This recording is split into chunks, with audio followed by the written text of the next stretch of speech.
Hey, this is a 2007 Jeep Commander. The problem I was having was the brake lights weren't working.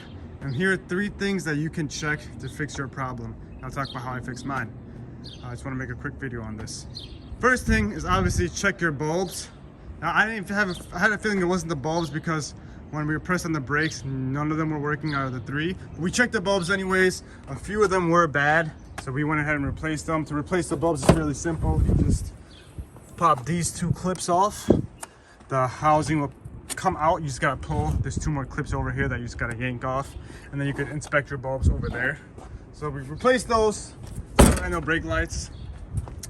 Then I went and came and checked the fuses. Now the brake fuse is in this one right over here, and you can see right over here I put a new one in here.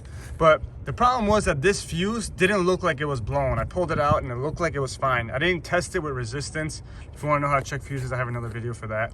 But essentially what happens is you can see how dirty it is down here. This fuse just got really corroded, and over time it just gave out. The old one just gave out. So me putting in a new fuse actually fixed the issue. Now, I didn't find that out right away. So the third thing you can check besides the fuse, if your fuse happens to be fine, is the brake switch. So at this point I was convinced it was the brake switch. The brake switch only cost me $8 at AutoZone. With the commercial discount, it's like 12 bucks without it. So it's really cheap. We take out this little cover. I believe it was 2 screws holding this in place. Yep, 1 and 2. So the cover comes off. And when you go down here, your brake switch is right up there.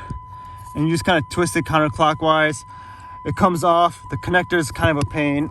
And I guess I could just show you. Well, the connector's up there. You just got to use a screwdriver and take the connector off. And there are ways of testing this. I didn't test it. I just put a brand new one in here. And of course, it didn't fix my problem because it ended up being the fuse anyways. But again, that's where the brake switch is. And those are the 3 things that can cause your brake lights not to work. Brake lights work on this truck now. Now, if you do check all 3 of those things and all 3 of those things are fine, there's probably a wiring issue. Maybe a little rodent got in there and chewed up your wiring. So that's a whole nother ordeal. But hopefully this video helps checking the 3 things you might have for your brake lights not working. Thank you for watching, and until next time, peace. Oh, actually, you know what? Before I piece you out, here's the old fuse, so you get an idea of how it looks. See, it looks fine, but it was just all corroded. Peace.